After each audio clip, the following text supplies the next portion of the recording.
Hey guys, and welcome to another Day 1 details video for the recent Kickstarter launch of Aeon Trespass Odyssey by Into the Unknown. There's a Day 1 backer reward, so let's not waste time and get to it.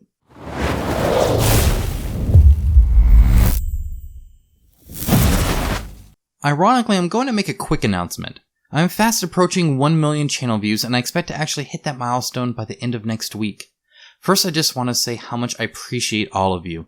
I love the community of passionate board gamers we have here, and I absolutely love interacting with all of you on YouTube, Facebook, Discord, and more. What we have here is fantastic, and I wouldn't trade it for anything. In fact, I'm going to be celebrating it by partnering with Shadowborn Games to give away a full copy of Oathsworn plus their giant miniatures box to one of my lucky subscribers. I wouldn't be where I am today without all of you, and so I want to give back in any way I can.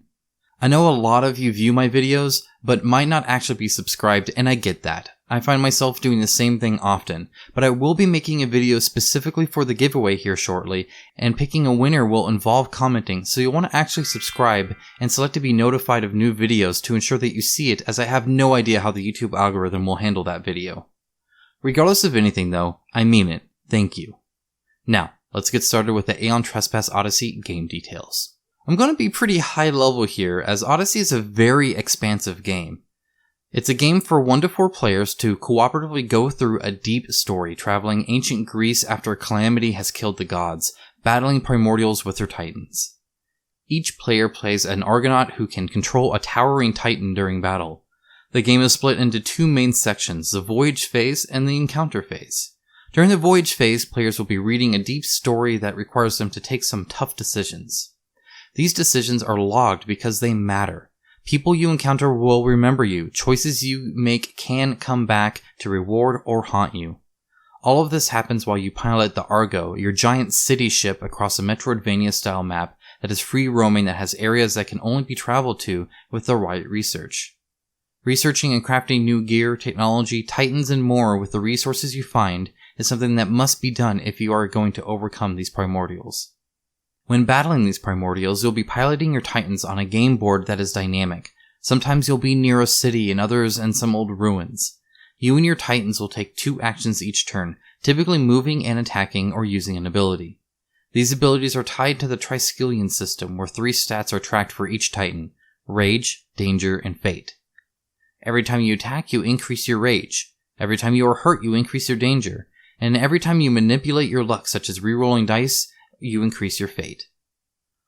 As these increase, you become stronger. They will allow you to hit harder, use special abilities, and more.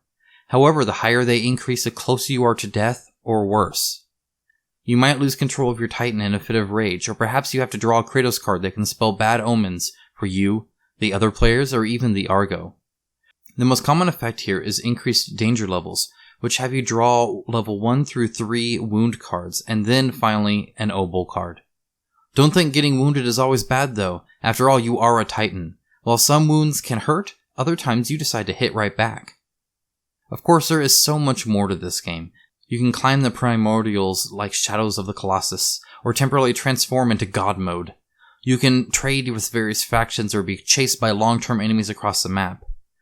Going over everything would be a really long video, and I want to ensure you have the information to back with confidence, so if you're craving more info before diving into the Kickstarter, check the links in the description below to my review of the Prelude and other deep dives into the combat and wound system, among others. For this video though, it's time to move on to the campaign specifics. First up is the Day 1 backer reward. For anyone backing the campaign today, September 9th, you'll get the Game Changer Titan. This is actually the miniature Titan sheet, a storyline, 2 technology cards, and some equipment cards like the Faint Spear that is wielded by the Titan.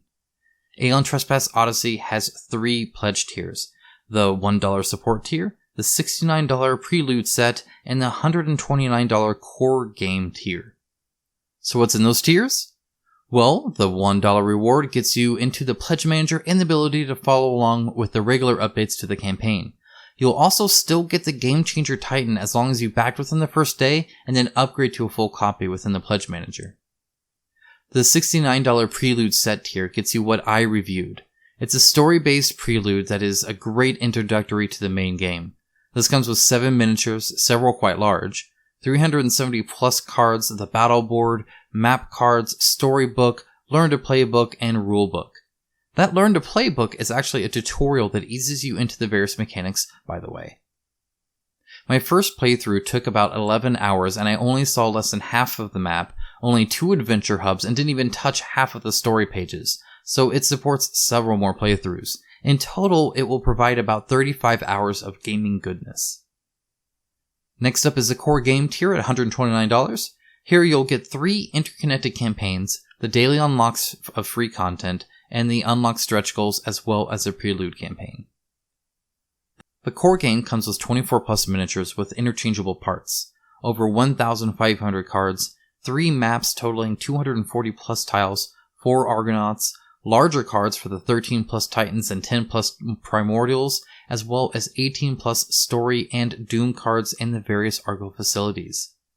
You also get the battle board, AI control board, 20 plus custom dice, 4 Triskelions, over 150 tokens, 50 plus battle tiles, the rule book, learn to play book, 2 notebooks for Argo and Argonaut sheets, and a storybook with over 300,000 words.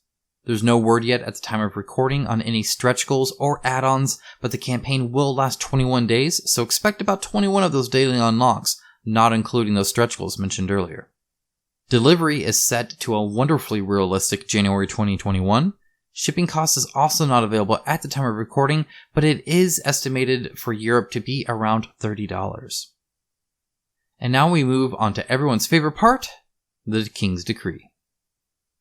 Now this is one of the very few times where I have played the game before the campaign launches.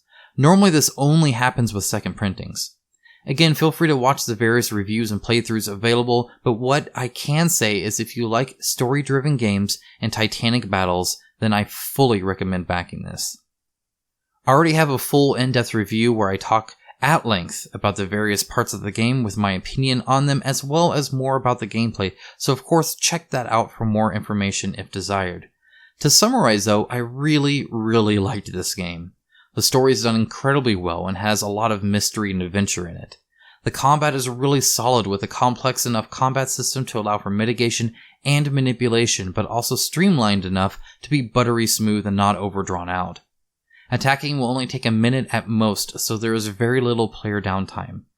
The co-op mechanic of leaving tokens to help the next attack is really nice, and gives the whole system a unique feel.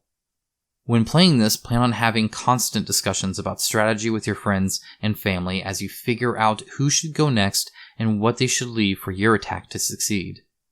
The AI in this game is great and believable, the map exploration is enjoyable, and the crafting system provides plenty of tough decisions.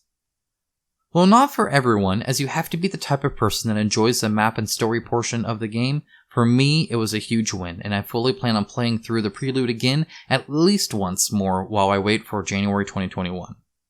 That is it though, that's all I have on this. I hope to paint one of the miniatures for you guys during the campaign if I can squeeze in the time, so be on the lookout for that, as well as my unboxing of Mythic Battles Pantheon 1.5 and my review of Chronicle X. Also, you might see some content for Oathsworn sooner than you might think, but that's all the tease I'll provide for now. Guys, thank you so much for watching, and again, I love having you here making an awesome community.